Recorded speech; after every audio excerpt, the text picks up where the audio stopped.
Hello again from my front porch.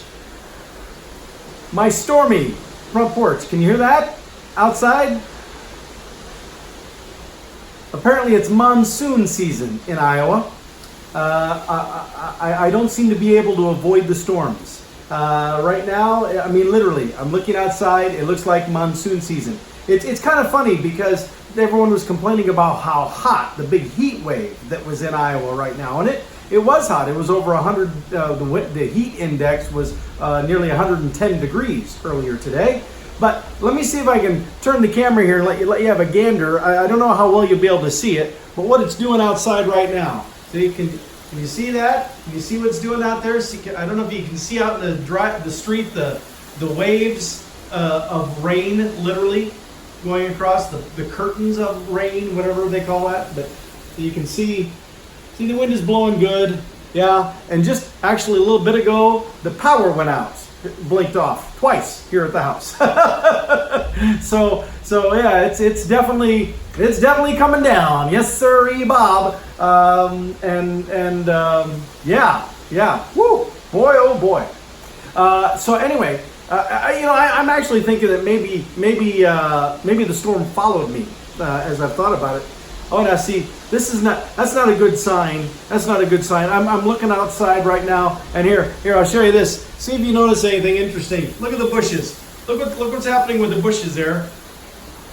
You notice how, when the wind blows, normally the bushes and the trees, they all go one direction. Well, these bushes, they can't seem to make up their mind which direction they want to be blowing to. They want to blow from the right or from the left, from the east or from the west. That's usually not a good thing when the wind can't figure out which way it wants to blow. If it wants to blow this way or that way and it runs into each other, that's usually when we get tornadoes.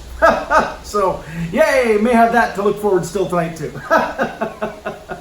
So anyway, as I was saying, I think maybe the storm followed me because yesterday I had another one of my travel ordeals again in Atlanta. I have said, I've traditionally always said I avoid flying through Chicago O'Hare because it's just a nightmare, right?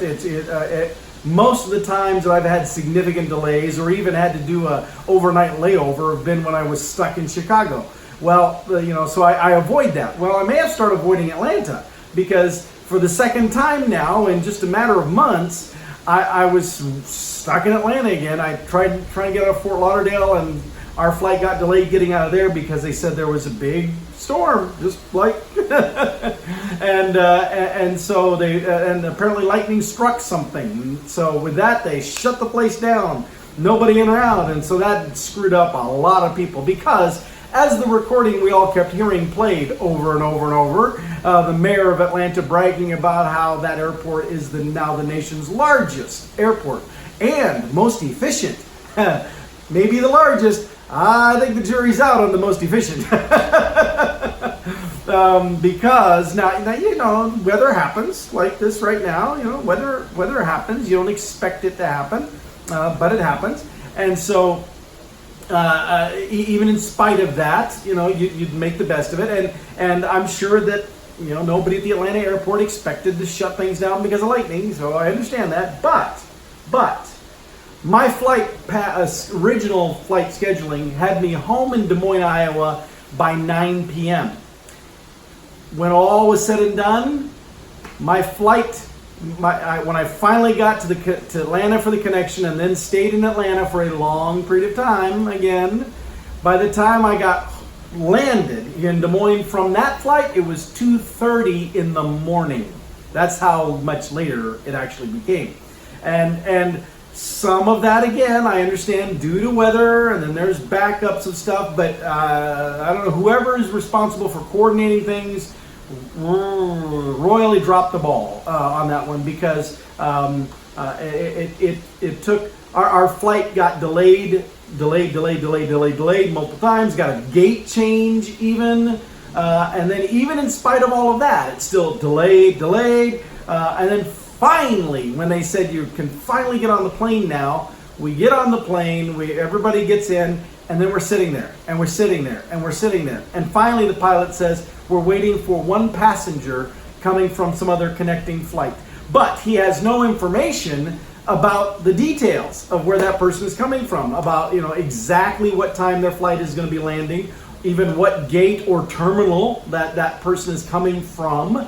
And so he has absolutely zero point of reference for himself or to just tell to us about how long we're going to have to keep waiting for this one passenger. Now, is it bad to wait for the passenger? No, I'm okay with that, and I would hope that if I was in that situation, that maybe the same would happen for me. But they should have been able to tell the pilot, here's the parameters, so you can plan accordingly for this. But finally, that person shows up. They finally show up. Nobody gave them grief. We're just thankful they're on board. And then, as we're all thinking we're going to get to go now, the pilot comes on and says, well, folks, sorry, but somebody from maintenance has informed me that there's some paperwork that they need to sign that they didn't get signed, so we have to wait for them to come and do that. And, of course, I'm thinking, wait a minute. We just sat here all this time waiting for that passenger. Where was maintenance during all that time? Why are we just figuring it out now? Okay, whatever. So then maintenance shows up. Maintenance shows up and apparently and signs a form. So now we get to go, right? We get to go? No, because apparently now we don't have a pushback crew. Somebody to drive that little truck they hook to the front of the airplane, and then they kind of steer it backwards, drive it back, because the plane doesn't actually fire up and go in reverse. In fact, I don't even know if a plane can go in reverse. But they have those little tractor things they hook up and they back it away. Well, apparently there's none available. There's no one at our gate to do that, so we have to wait for one of those crews, and from whatever gate they're coming from. So we have to wait for them to show up. So then we think, okay, well, we hear noise. It sounds like somebody's hooking up stuff. But then passenger behind me says, you got to be kidding me. And she's looking out her window. Says, you got to be kidding me. Are they loading luggage? And we're all like, no, because we were all ready to go. No, yeah, this can't be. But we look out the window, and there's two of those cart trains, where they hook up multiple things, where there's two carts on each one, and there's two of those show up with bags and things out, and they're throwing the bags on, and we're like, you gotta be kidding. Where'd these bags come from? As that's going on, I get the alert on my app from Delta as the airline. I get my alert saying that my bag has now been placed on the plane. One of those bags was my bag. And so all this time that we were waiting even to get on the plane, and then all the time we'd spent waiting on the plane, and nobody had loaded our bags. And so then we have to wait for that. And so finally, all that got done. The flight was supposed to be I think like they said, an hour and 35 minutes. From the time that we got on the plane, and I'm not counting from when boarding started, I mean the time from when I got on the plane, and I was in the main cabin 2 section. From the time I got on the plane to the time we actually took off was an hour and 40 minutes. We literally sat there longer than the flight itself was going to be.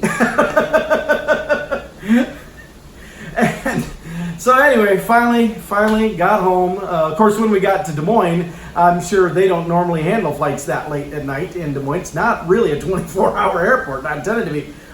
So their crew wasn't Johnny on the spot either. So we landed, and then we had to wait for them to get us to the gate and bring over the bridge and do all that kind of stuff. And so it just kind of figured that, of course we have to end with some more waiting too. But all of that caused by this big, massive storm that apparently hit Atlanta. And now, here today, in Iowa, there's the storm. Well, it's not so big and nasty right at the moment. It seems to be lulled a bit. But you can still hear the thunder. I do know this much, that with the heat index that there was earlier today, like I said, is like 109, 110 degrees. I am sure that there are a lot of people who are actually very happy to be having this rain, kind of cool things off a bit. Although my experience down in Fort Lauderdale was when it rained down there, because they were also having heat, Florida heat, but even hot for them Florida heat. There was rain that happened there too, and my first thought is, like here in Iowa, it's really hot, it's humid, and then it rains, and then it's kind of fresh. Oh, that's not the way that it was in Fort Lauderdale. No, sirree. No, that down there it rains. It ranges from here. This rain's probably going to last all night. I mean, I don't know how long it'll go, but here in Iowa, when rain moves in, just expect it's hanging around for a while. That's just what it does. But there in Fort Lauderdale, generally speaking, unless it's a full-on hurricane, apparently the rain just kind of moves in, dumps, and moves on.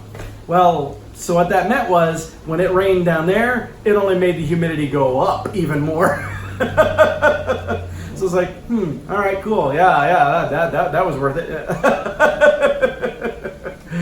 All right, well, anyway, I had debated if I was even going to do one of these days. I mean, I was exhausted. You know, like I said, we didn't even land at the airport here in Des Moines until 2:30 in the morning, which means I wasn't even getting into my bed until 3:30. By the time, got luggage, got the Uber. Thank God there was an Uber guy that was out last night at that time of the morning. In fact, he said he was downtown Des Moines and was thinking of packing it and heading home, and then he saw a notice that someone from the airport was wanting to ride, and he said his first thought was, wow, someone from the airport at this time of night? Geez, yeah, they're really going to need a ride. so I was like, what a guy, what a great guy. So anyway, yeah, I was very pleased that he was looking out for me that way and got me home. But so, yeah, I didn't even get to bed till 3:30. But then I had taken Lola into a place up in Ankeny, left it with him this last week to shampoo and deep clean the upholstery in my car, because it's just had some stain issues that it's had ever since actually I bought the thing. And I've tried to clean this stuff, it just didn't quite go away. And so finally I was like, you know what, I give up. I'm going to take it somewhere. I'm going to pay them a decent amount of money, and then I'm going to try to do this myself, or not do it myself, have them do it professionally. And they did a great job. But I had to be up there this morning at 8:30 to meet them to pick it up before their workday officially got underway.